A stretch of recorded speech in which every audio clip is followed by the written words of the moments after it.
भगवान शिव की विभिन्न कथाओं का वर्णन शिव पुराण में मिलता है। शिव पुराण की कथाएं बहुत ही रोमांचक है। भगवान शिव के अनेकों कथाओं में से समुद्र मंथन की कथा भी एक है। एक बार की बात है, शिव जी के दर्शनों के लिए दुर्वासा ऋषि अपने शिष्यों के साथ कैलाश जा रहे थे। मार्ग में उन्हें देवराज इंद्र मिले। इंद्र ने दुर्वासा ऋषि और उनके शिष्यों को भक्तिपूर्वक प्रणाम किया। तब दुर्वासा ने इंद्र को आशीर्वाद देकर विष्णु भगवान का पारिजात पुष्प प्रदान किया। इंद्रासन के गर्भ में चूर इंद्र ने उस पुष्प को अपने ऐरावत हाथी के मस्तक पर रख दिया। उस पुष्प का स्पर्श होते ही ऐरावत सहसा विष्णु भगवान के समान तेजस्वी हो गया। उसने इंद्र का परित्याग कर दिया और उस दिव्य पुष्प को कुचलते हुए वन की ओर चला गया। इंद्र द्वारा भगवान विष्णु के पुष्प का तिरस्कार होते देखकर दुर्वासा ऋषि के क्रोध की सीमा न रही।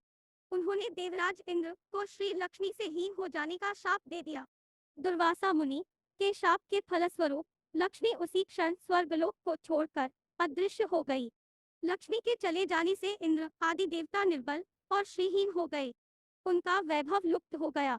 इंद्र को बलहीन जानकर दैत्यों ने स्वर्ग पर आक्रमण कर दिया और देवगण को पराजित करके स्वर्ग के राज्य पर अपनी परचम फहरा दिया। तब इंद्र देवगुरु बृहस्पति और अन्य देवताओं के साथ ब्रह्मा जी की सभा में उपस्थित हुए। तब ब्रह्मा जी बोले, देवेंद्र, भगवान विष्णु के भोगवती पुष्प का अपमान करने के कारण रुष्ट होकर भगवती लक्ष्मी तुम्हारे पास से चली गई है। उन्हें पुनः प्रसन्न करने के लिए तुम भगवान नारायण की कृपा दृष्टि प्राप्त करो। उनके आशीर्वाद से तुम्हें खोना वैभव पुनः मिल जाएगा। इस प्रकार ब्रह्मा जी ने इंद्र को आश्वस्त किया और उन्हें लेकर भगवान विष्णु की शरण में पहुंचे।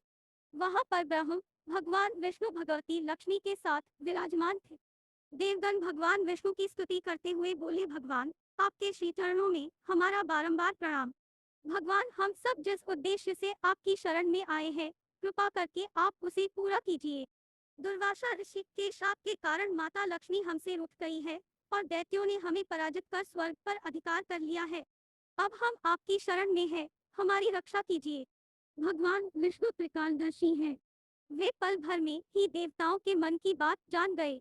तब वे देवगण से बोले, देवगण, मेरी बात ध्यानपूर्वक सुने, क्योंकि केवल यही तुम्हारे कल्याण का उपाय है।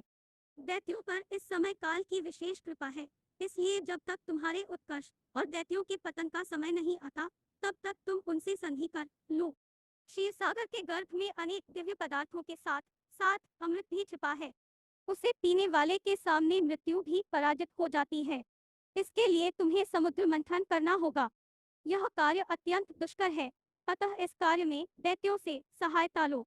कूटनीति भी यही कहती है कि आवश्यकता पड़ने पर शत्रुओं को भी मित्र बना लेना चाहिए।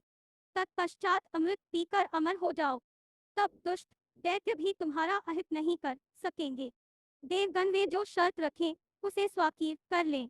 यह बात याद रखें कि शांति से सभी कार्य बन जाते हैं, क्रोध करने से कुछ नहीं होता। भगवान विष्णु के परामर्श के अनुसार इंद्रादि देवगण दैत्यराज बलि के पास संधि का प्रस्ताव लेकर गए और उन्हें अमृत के बारे में बताकर समुद्र मंथन के लिए तैयार कर लिया।